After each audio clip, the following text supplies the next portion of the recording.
काट लिया।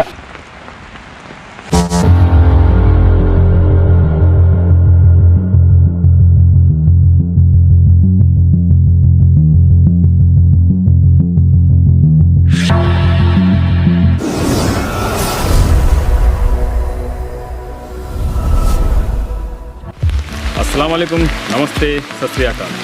तो अभी हम लोग एक एडवेंचर ट्रिप के लिए आए हुए हैं। तो हम लोग जंगल ट्रैकिंग पर आए हुए हैं और जंगल ट्रैकिंग का साथ में हम लोग ये हमारे साथ में एक स्पेक्टिकल कोबरा है, इसको भी हम अभी रिलीज़ करने वाले हैं। तो इसको रिलीज़ करेंगे और उसके आगे हम लोग एक ट्रैक पर जाएंगे और वहाँ पर हमें किन किन एडवेंचरों का सामना करना पड़ेगा वो आपके साथ शेयर करेंगे। बने रहिए, वीडियो में भरपूर मनोरंजन की संभावना है।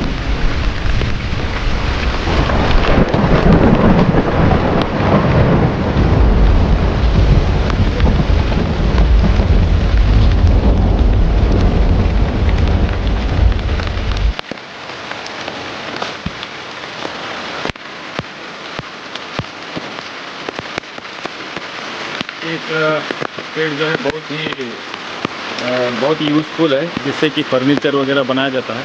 तो उसको हम लोग टीक का ट्री कहते हैं, जो कि दांडली का बहुत फेमस है, मशहूर लकड़ी का उद्योग में काम आता है और फर्नीचर वगैरह सब इसी से ज़्यादातर बनते हैं। लेकिन ये जो है सुरक्षित एरिया में है, इसको काटा नहीं जाएगा, हमेशा यही रहेगा, हमारे बाद में भी ये रहेगा शायद।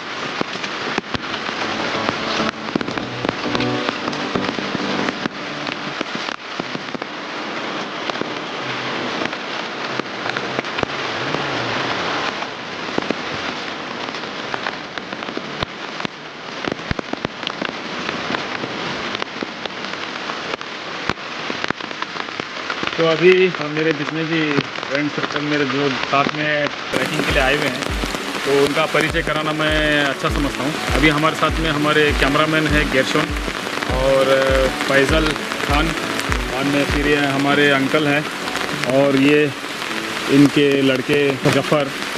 तो ये है हमारे प्रवीण कपूर सर।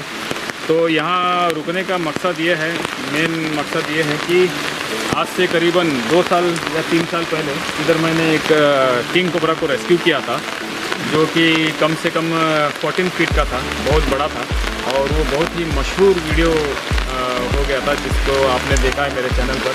वो एक रैट स्नेक को चेस करते हुए यहाँ तक आया था, रैट स्नेक को बाइट किया और रैट स्नेक ख़त्म हो गया। लेकिन यहाँ के लोग उसको जब देखकर इसको देखकर चिल्लाने लगे, तब वो रैट स्नेक को अपने मुंह से छोड़ दिया था। उसके बाद में हमने उसको रेस्क्यू किया था। ये जो है कोबरा, इसका साइज़ में ये थोड़ा लेंथ में कम होता है और इसकी वजह से इसको रेस्क्यू करना या इसको हैंडलिंग करना बहुत ही मुश्किल होता है। और किंग कोबरा जो है उसके अंदर जो जहर पाया जाता है, दोनों में सेम प्रकार का होता है, न्यूरोटॉक्सिक वेनम पाया जाता है। लेकिन उसका जो न्यूरोटॉक्सिक वेनम है वो ज़्यादा हार्ड नहीं रहता, यानी कि डेंसिटी कम होती है। तो इसके अंदर जो जहर होता है उससे ज़्यादा मतलब स्ट्रांग होता है, तो पावरफुल होता है और उसका उतना पावरफुल नहीं होता।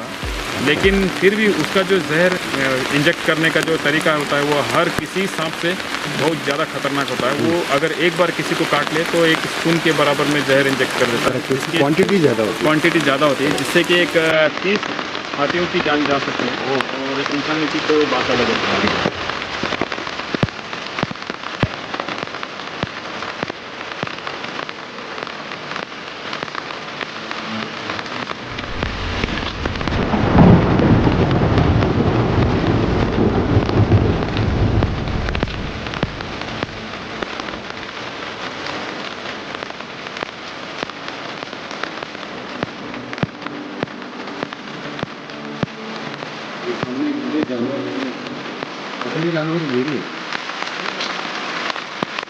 मानव जो है वो सबसे बड़ा जानवर है।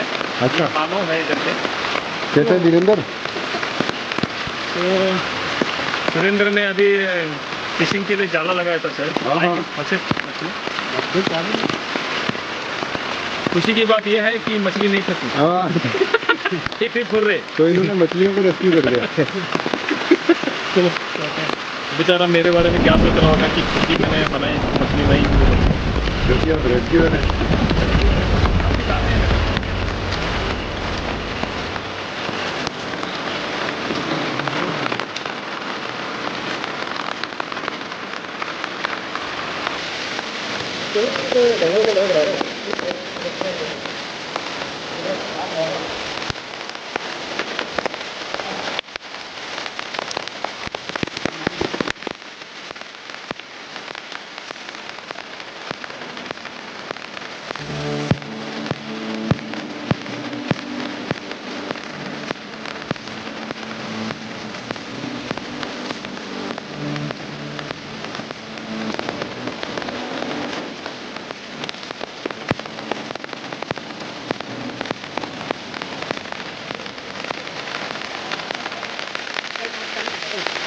मेरे पास जो अभी ये जो ग्लव्स है ये एकदम स्नेक प्रूफ है।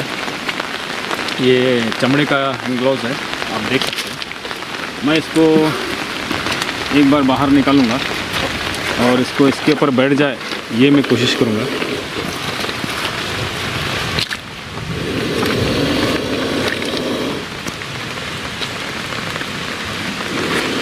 ये अभी इसके अंदर से हमको डरा रहा था।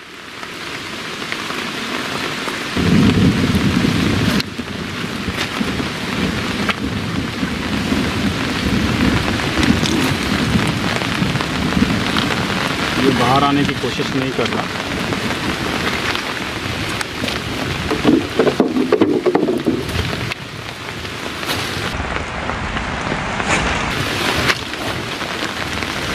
ये नेचर में आने के बाद में ये पहली फुर्सत में भाग जाना चाहता है, तो उसको मैं खड़ा रखने के लिए कोशिश कर रहा हूँ जहाँ तक हो सके। मैं इसका जो पीछे वाला जो हिस्सा है वो कैमरे में दिखाने की कोशिश कर रहा हूँ।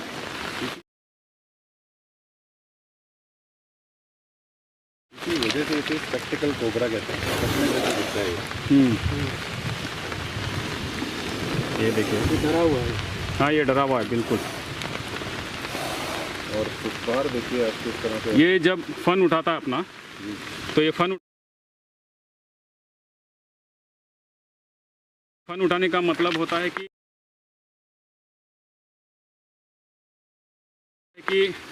मेरे पास जो है चीज़ उसको तुम नहीं जानते, तुम जिसका आविष्कार हजारों साल के बाद में किए हैं, वो रासायनिक हथियार मेरे पास है। तो ये जो इसका न्यूरोटॉक्सिक वेनम पाया जाता है वो एक तरीके का रासायनिक हथियार है जो खुदा ने इनको खुद फार्मूला से रेडी करके इसको दिया है। और वो एक हाई प्रोटीन होता है जो कि जहर नहीं होता, लेकिन हम उसको वेनम कहते हैं। वेनम को हिंदी में गरल कहते हैं, गरल। तो ये गरल का एक मतलब एक प्रोटीन का एक प्रकार है जो कि बहुत ज़्यादा डेंस होने के कारण वो हमारे शरीर को नुकसान कर सकता है। इसीलिए ये हमारे को बाइट करने के बाद में इंसान की मौत हो सकती है। यानी कि दुनिया का सबसे जहरीला स्पेक्टिकल कोबरा है ये। इसके अंदर न्यूरोटॉक्सिक वेनम पाया जाता है जो हमारे नर्वस सिस्टम को पूरी तरीके से बेकार कर देता है। तो हमारे दिमाग से शरीर के मसल्स को, मांसपेशियों को जो भी संदेश पहुंचाने का काम करते हैं नर्वस सिस्टम, हमारे न्यूरॉन्स, वो न्यूरॉन्स बेअसर हो जाते हैं, जिससे उनके बीच में इसके जो वेनम के पार्टिकल्स होते हैं, जो मतलब कि अणु होते हैं, वो जाके बीच में रास्ता रोक देते हैं, जिससे कि संदेश पहुंचाना बंद कर देता है। दिमाग का संदेश से दूसरे मसल्स के ऊपर पहुंचना बंद हो जाता है, ऑर्गन्स के ऊपर, जैसे हार्ट होता है हमारा और दूसरे ऑर्गन्स होते हैं, वो काम करना बंद कर देते हैं धीरे धीरे। और ज़्यादा करके इंसान जब स्नेक बाइट होता है तो डर के मारे पैनिक होकर मरने के चांसेस ज़्यादा रहते हैं। हमें अपने सांस की जो ब्रीदिंग होती है उसको कंट्रोल में रखना पड़ता है अगर स्नेक बाइट हुआ तो। अभी ये जो सांप है मैं इसको इस तरीके से पकड़ा हूँ कि ये सिर्फ यही सोच रहा है कि मैं आगे जा रहा हूँ, और हम लोग इसको पकड़े हुए हैं, इसको जकड़े हुए हैं, ऐसा नज़र नहीं आ रहा। मैं धीरे धीरे इसको छोड़ रहा हूँ ताकि इसको लगे कि मैं कहीं फंसा हुआ हूँ और मैं खुद से आज़ाद हो सकता हूँ और कोशिश किया तो अभी मैं इसको छोड़ देता हूँ यहाँ से धीरे से। तो आप देख सकते हैं ये सांप किस तरीके से खुशी खुशी जंगल की तरफ जाता हुआ आपको दिखाई दे रहा है। और ये फिर भी हमारे को अपना फ़न दिखा के जता रहा है कि देखिए मैं पीछे से भी देख सकता हूँ, मेरे पीछे भी दो आँखें हैं, मैंने चश्मा पहना हुआ है, इसके लिए आप लोग मुझे स्पेक्टिकल कोबरा कहते हैं।